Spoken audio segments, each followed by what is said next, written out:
Financial management में next हमारा topic है factors affecting the choice of capital structure, यानी कि कैपिटल स्ट्रक्चर्स को प्रभावित करने वाले जो फैक्टर्स हैं वो हम इसके बारे में पढ़ेंगे। Capital structure decision the proportion of long term sources of capital. इसमें कैपिटल स्ट्रक्चर में long term sources of capital के बारे में हम पढ़ चुके हैं। इससे पहले वाली वीडियो में हम कैपिटल स्ट्रक्चर के बारे में बड़ी डिटेल में हम स्टडी कर चुके हैं कैपिटल स्ट्रक्चर को। तो आज का हमारा टॉपिक है फैक्टर अफेक्टिंग। तो फैक्टर्स अफेक्टिंग में first factor cash flow position. Cash flow position किसी भी इंटरप्राइज की डायरेक्टली प्रभावित करती है कैपिटल स्ट्रक्चर डिसीजन को। Cash flow position should be kept in mind at the time of debt capital should be used। जब भी डेट कैपिटल को यूज़ करेंगे तो कैपिटल पोजीशन को ध्यान में रखा जाएगा। यदि कैश फ्लो पोजीशन बड़ी अच्छी है, किसी भी इंटरप्राइज और कंपनी के पास लॉट ऑफ कैश अवेलेबल है, किसके लिए? पेमेंट ऑफ इंटरेस्ट के लिए, रिफंड ऑफ द कैपिटल के लिए, तो ये पोजीशन एक अच्छी पोजीशन होती है। Next interest coverage ratio ICR। Interest coverage ratio यदि हाई है तो कैपिटल स्ट्रक्चर की जो पोजीशन है ऑफ एन इंटरप्राइज वो प्रभावित की जाती है ICR के द्वारा। जो हाई इंटरेस्ट कवरेज रेशियो है, इट मीन्स आप इंटरेस्ट पेमेंट के एबल हो, ईज़िली इंटरेस्ट पेमेंट कर सकती है कोई भी कंपनी और इंटरप्राइज। और ICR ratio interest coverage ratio हमें यह डिसीजन लेने में हेल्प करता है कि how many times the EBIT is available to the payment of interest. Interest payment करने के लिए EBIT earning before interest and tax कितना अवेलेबल है। और capacity of the company to use debt capital. Debt capital use करने की जो capacity है किसी भी कंपनी की, वो भी डायरेक्टली प्रोपोर्शन होती है ICR के। तो ICR का जो हमारा फॉर्मूला होता है EBIT upon interest, in earning before interest and tax divide by interest. Next है debt service coverage ratio. Debt service coverage ratio DSCR भी हमें इंडिकेट करता है कि हम कैश कमिटमेंट्स और कॉन्सिक्वेंसली हम अपनी आवश्यकताओं को पूरा कर सकते हैं। कंपनी अपनी जो डेट्स हैं उसके इंटरेस्ट को पे कर सकती है। कंपनी की जो पोजीशन है रिफंड द कैपिटल वो अच्छी है यदि DSCR गुड है। तो DSCR यदि हम कैलकुलेट करें तो इसका फॉर्मूला बनता है profit after tax plus depreciation plus interest plus non cash expenses return of divide by preference dividend plus interest plus repayment of the obligations. यह रेशियो हमें बताता है कि कैश पेमेंट कैसे की जाएगी, किसकी की जाएगी। Cash payment to be made, for example preference dividend, interest on debt capital या डेट कैपिटल रीपेमेंट, ये सारा कैलकुलेशन हम DSCR के द्वारा कर सकते हैं। इसके लिए हमारे पास कैश अवेलेबल होता है। यदि बेटर रेशियो है, यदि DSCR बेटर रेशियो है, it means capacity of the company to debt payment good है। Next return on investment ROI। तो रिटर्न ऑन इन्वेस्टमेंट मतलब जो इन्वेस्टमेंट किसी कंपनी ने की है तो उसके बदले में कितने पैसे वापस मिल रहे हैं, या कैपेसिटी ऑफ द कंपनी क्या है किसी डेट को, कैपिटल को यूटिलाइज करने की। तो रिटर्न ऑन इन्वेस्टमेंट का फॉर्मूला होता है हमारे पास EBIT divide by total investment. Total investment के बदले में रिटर्न कितनी है, यानी कि the greater return on investment ROI यदि ग्रेटर है तो greater ROI own investment of the company increase the capacity of repayment of the loan or debt. Next है cost of the debt. यदि हमें डेट यानी कि लोन कम cost पे available है, यानी कि रेट ऑफ इंटरेस्ट कम है, तो डेट कैपिटल ज़्यादा यूज़ की जाएगी.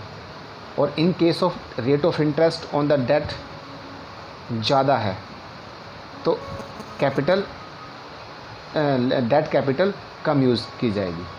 यानी कि cost of the capital depend करती है रेट ऑफ इंटरेस्ट पे.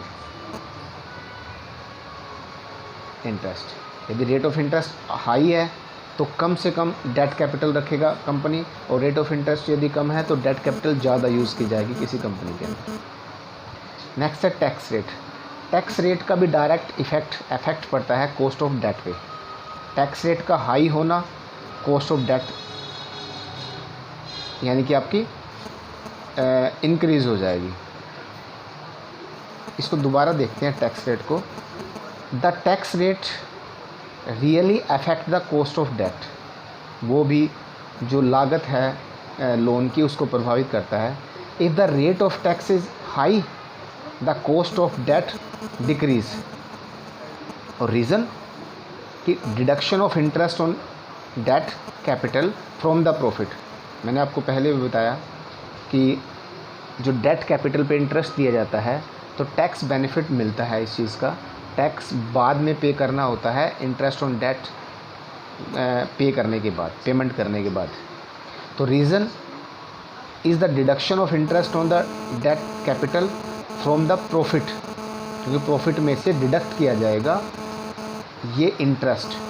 तो उसके बदले में हमारी एक्सपेंसेस के ऊपर भी इफेक्ट पड़ता है और सेविंग्स हो जाती है टैक्स की, क्योंकि टोटल अर्निंग में से पहले पेमेंट की जाएगी इंटरेस्ट की, उसके बाद हमारा एक्चुअल रियल अर्निंग बचेगी. तो टैक्स के बाद यदि इंटरेस्ट की कैलकुलेशन करेंगे तो कम आएगी. कहने का भाव ये है. नेक्स्ट है कॉस्ट ऑफ इक्विटी कैपिटल.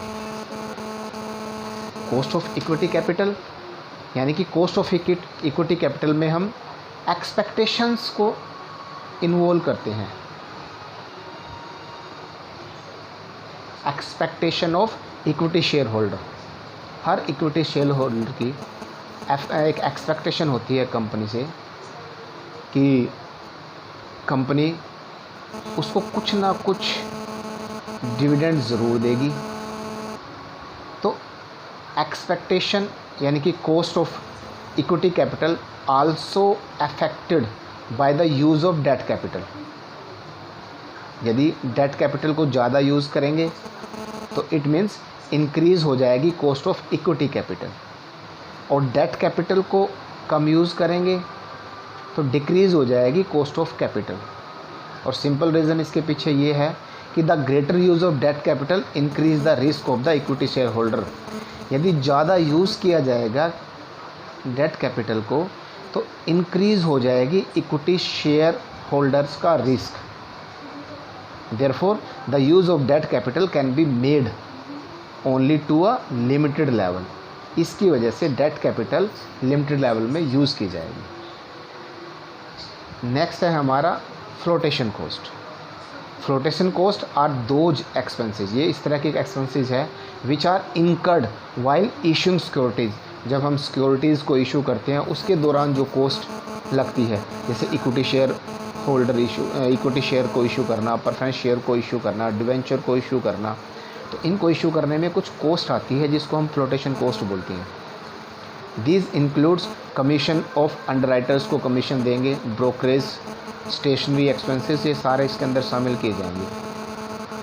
तो cost of issuing debt capital less than the share capital.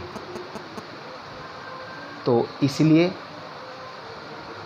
Floating या फ्लोटेशन कॉस्ट भी इफ़ेक्ट प्रभावित करती है हमारा जो कैपिटल स्ट्रक्चर का डिसीजन है उसको. Next, risk consideration. हर बिज़नेस में, हर ट्रांजैक्शंस में किसी न किसी प्रकार का रिस्क इन्वॉल्व होता है. तो रिस्क कंसिडरेशन में हम 2 रिस्क के बारे में बात करेंगे, ऑपरेटिंग रिस्क और फाइनेंशियल रिस्क. ऑपरेटिंग रिस्क में operating risk refer to the risk of inability to discharge permanent operating cost. ये जो परमानेंट ऑपरेटिंग कॉस्ट है उसमें रिस्क की इनएबिलिटी होती है। परमानेंट ऑपरेटिंग कॉस्ट में हम इन्वॉल्व करते हैं rent of building, payment of salary जो जाएगी, फिक्स्ड जिसको हम बोल सकते हैं, इंश्योरेंस, इंस्टॉलमेंट ऑपरेटिंग रिस्क के अंदर आएगी। और financial risk refer to the risk of inability to pay fixed financial payment. इसमें फिक्स्ड फाइनेंशियल पेमेंट के बारे में एक रिस्क है। तो फिक्स्ड फाइनेंशियल पेमेंट में हम payment of interest, preference, dividend, return on the debt capital involve करेंगे। नेक्स्ट है फ्लेक्सिबिलिटी। कैपिटल स्ट्रक्चर की जो फ्लेक्सिबिलिटी होती है, फ्लेक्सिबिलिटी मीन्स इंक्रीज और decrease the amount of capital, तो उसको बोलते हैं फ्लेक्सिबिलिटी। यदि reduction of the amount of capital है किसी भी बिजनेस का, तो यह इज़ पॉसिबल ओनली, यह सिर्फ तब संभव है इन केस ऑफ डेट कैपिटल और प्रेफरेंस शेयर का जो डिविडेंड होता है उस केस में reduction of amount of capital रहेगा, क्योंकि डेट कैपिटल पे इंटरेस्ट दिया जाएगा, प्रेफरेंस शेयर कैपिटल पे डिविडेंड दिया जाएगा। और in the other hand repayment of equity share capital is not possible by the company during the life time. कोई भी कंपनी हमेशा इक्विटी शेयर पे रीपेमेंट नहीं करती, डिविडेंड नहीं देती, क्योंकि ये फ्लेक्सिबल होता है। यह डिपेंड करता है अर्निंग ऑफ द कंपनी की अर्निंग पर। नेक्स्ट है कंट्रोल। तो control according to this factor, time of preparing capital structure it should be ensured that control of the existing shareholder. Existing shareholder means जो shareholder हैं company के, shareholder means actual owner of the company, वो यदि unnecessary control करते हैं affairs में, जो भी करंट अफेयर्स होते हैं किसी भी कंपनी के, यदि वो ज़्यादा उसमें इफेक्ट डालते हैं तो वो एडवर्सली यानी कि विपरीत प्रभाव पड़ता है कैपिटल स्ट्रक्चर पर। तो कंट्रोल का भी एक रोल है जो कैपिटल स्ट्रक्चर के डिसीजन में को प्रभावित करता है। रेगुलेटरी फ्रेमवर्क यानी कि गवर्नमेंट का कंट्रोल। तो गवर्नमेंट रेगुलेशन, तो गवर्नमेंट भी जो कैपिटल स्ट्रक्चर डिसीजन है उसको इन्फ्लुएंस करती है। फॉर एग्जांपल बैंकिंग कंपनीज़ हैं, ओनली तभी अपने फंड्स को रेज कर सकती हैं कैसे, कैपिटल शेयर कैपिटल को बढ़ा के, शेयर को इश्यू करके, और दूसरी सिक्योरिटीज़ होती हैं उनको इश्यू करके। तो public issue of share, debentures, ये कैसे किए जाएंगे? ये under the guidance of SEBI, SEBI। तो सेबी की इंस्ट्रक्शन के अनुसार किए जाएंगे। तो सेबी की इंस्ट्रक्शन, सेबी की गाइडलाइन, ये गवर्नमेंट रेगुलेशन भी प्रभावित करती हैं कैपिटल स्ट्रक्चर के डिसीजन को। नेक्स्ट है हमारा stock market conditions. Stock market conditions, stock market में जो ट्रेंड्स होता है कैपिटल मार्केट का, वो डाउनवर्ड अपवर्ड होता रहता है। तो बोथ कंडीशन, चाहे डाउनवर्ड हो चाहे अपवर्ड हो, इन्फ्लुएंस करती है selection of the sources of finance. Finance का चुनाव करने में अपवर्ड पोजीशन या डाउनवर्ड पोजीशन जो भी ट्रेंड है उसका एक इफ़ेक्ट पड़ता है, इन्फ्लुएंस करती है। यदि मार्केट बिल्कुल सुस्त है तो इन्वेस्टर क्या करता है, मोस्टली डरता है इन्वेस्ट करते हुए शेयर कैपिटल में, क्योंकि हाई रिस्क हो जाता है। और इसके विपरीत यदि मार्केट कंडीशंस बड़ी अच्छी है तो बहुत ज़्यादा इन्वेस्टमेंट की जाती है शेयर में। तो एक बेस्ट चॉइस होती है पब्लिक के लिए शेयर को परचेज़ करना, यदि कंडीशंस बड़ी अच्छी है, क्योंकि वहाँ रिस्क कम होता है। इसलिए स्टॉक मार्केट कंडीशंस का कैपिटल मार्केट का भी प्रभाव पड़ता है कैपिटल स्ट्रक्चर डिसीजन लेते हुए। नेक्स्ट और लास्ट है हमारा capital structure of the other companies. Capital structure किसी एक कंपनी का, यदि आपने कैपिटल स्ट्रक्चर के बारे में डिसीजन लेना है तो दूसरी कंपनीज का कैपिटल स्ट्रक्चर क्या है, सेम प्रोडक्ट बनाने वाली, सेम इंडस्ट्रीज़ जो प्रोड्यूस करती हैं सिमिलर प्रोडक्ट, तो उन कंपनियों का कैपिटल स्ट्रक्चर क्या है, उसका भी एक रोल होता है कैपिटल स्ट्रक्चर के डिसीजन लेने में। तो other companies, other similar product बनाने वाली इंडस्ट्रीज़ का भी एक रोल होता है कैपिटल स्ट्रक्चर डिसीजन लेने में किसी भी अनदर कंपनी का। तो ये था हमारा factor affecting the choice of capital structure.